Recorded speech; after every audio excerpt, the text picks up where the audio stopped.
دائما تيجي صورة المديرة اللي لابسة النظارة الجالسة على الكرسي تأمر وتنهى كأن معها عصا على الجميع. هذا قديم.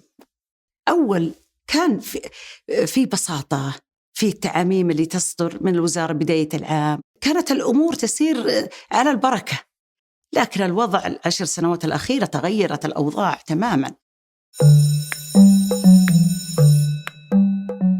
موضي حمد الرميح، عملت بالسلك التعليمي مدة 30 عاماً، تدرجت بعمل وظيفي من معلمة لوكيلة لقائدة، أعمل ليل ونهار كأنها بيتي منزلي، فجرت 30 عاماً هذه كأنها يوم وليلة.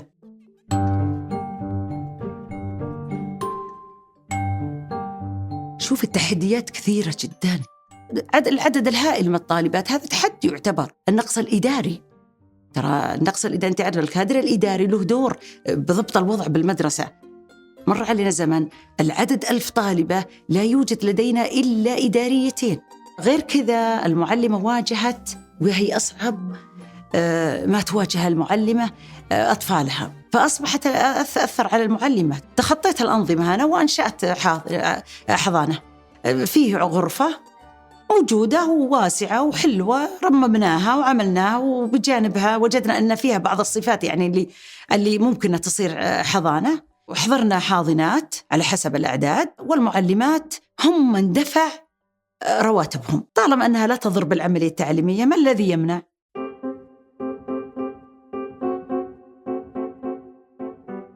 بعض المدارس إذا كانت مدرستها صغيرة وتحب أنها تكون منظمة مدرستها وتحب أنها تكون يعني كشكل في ترتيب في تنظيم في شكل الطالبات، في تحدهم.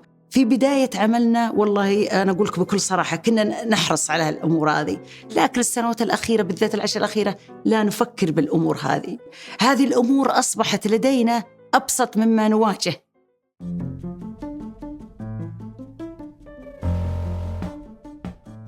الضرب قديما جايب نتيجة لأننا متعودين على الضرب وفي نظام يضرب. الآن لا، الأهل هناك يعرفون ولدهم إذا ما حل بينضرب، وخلص هذا نظام المدرسة، ما حليت تنضرب، ويتحمل الضرب وجايب نتيجة بالفعل، جايب نتيجة. لا يمكن كنا صغار لا يمكن نروح محلنا واجبنا خوفا من الضرب. الوقت الحاضر الطالب أو الطالبة الآن أصبح هش من داخليا. ليه؟ لأنه ما عاد يشوف الضرب ولا يشوف المضاربات اللي أول. لكن التعليم يحتاج شدة دون ضرب، شدة من قبل ولي الأمر وشدة من قبل المعلم حسب النظام. لكن لازم الطالب يستشعر قيمة التعليم. إذا ما استشعر قيمة التعليم لن يتعلم الطالب.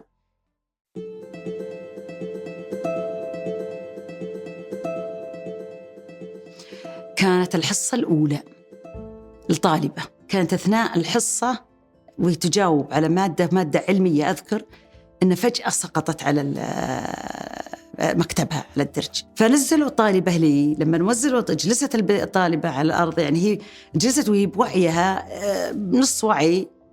فسبحان الله العظيم ألهمني رب العالمين، وضعها غير طبيعي.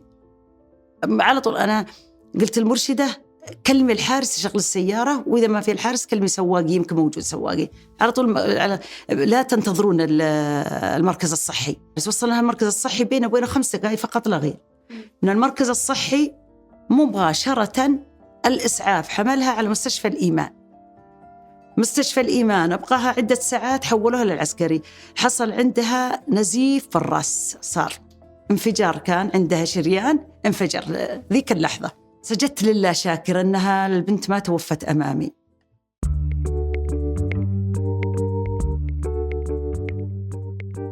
الوزارة تمنع، تجبرنا على تعاقد مع شركات معينة أكلهم شيء معين. ليه الطالبة تجيك؟ حنا يعني وصلنا مرحلة ترانا أكبر وأعلى من كذا. ليش الطالبات يوقفوا لي بالساحة بالشمس وطابور بالشكل هذا؟ لازلنا من عند الشبابيك يشترون. ليه دائما ننظر أن الطالبات ليش ما نعطيهم الأمان ودائما نقول لهم يتضاربون، خاف يضربون بعضهم، خاف يرمون الشاي على بعضهم. حريم كبار هذولا يوقفون عند حدهم. ليه؟ خلي الطالبات مرحلة، ما بالذات المرحلة خليهم يشعرون أن أنا بمرحلة ثانوي غير أكلي بمرحلة ثانوي غير أكلي بالابتدائي.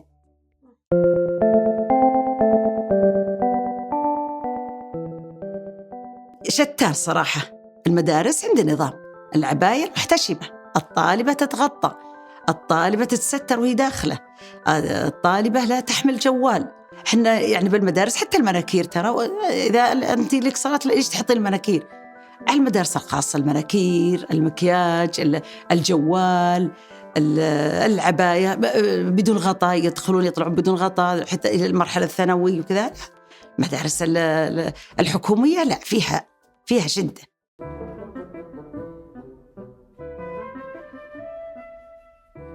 شوفي التعليم بين الأمس واليوم طبعا اختلف،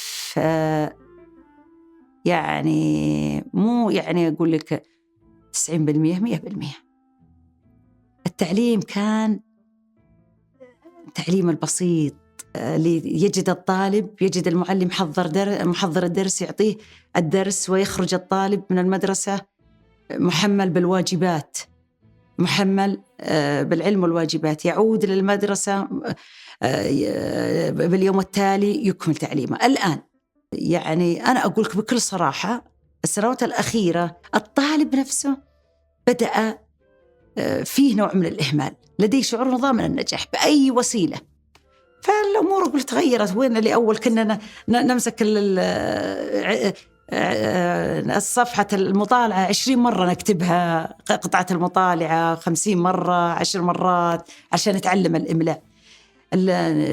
أنا أقول لك وبكل صراحة الإملاء ضعف جدا عند الطلبة في المرحلة الثانوي، ضعف جدا جدا جدا جدا. يعني لا، الطالب تجدين من بين 100 ممكن 5 يكتبون صح فقط، أما البقية لا.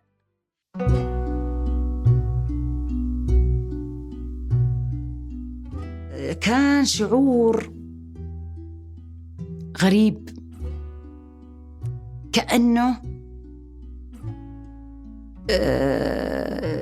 يوم ما أدري، كأنه حلم. يعني كنت موجودة بالمدرسة وبنفس الوقت ما أدري كأني برجع لهم، ما حد يدري إني طالعة ذاك اليوم، إني لن أعود أبداً. فطلعت ذاك اليوم يعني كأنه حلم، كأني أحلم. طلعت من باب المدرسة، شغلت جوالي، درت حول المدرسة الدورة كاملة وأنا أصورها فيديو، استودعتها الله، ما طلعت منها. بقى الأثر بالمكان اللي تطلعين معه، هذه أكبر نعمة وأكبر غنيمة خرجتي بها. لا يزال أثرك موجود بالمكان. يعني الحمد لله، الحمد لله والشكر. معليش بلبس نظارتي أو بفتح بشوف عشان يلاقي الصور بسرعة.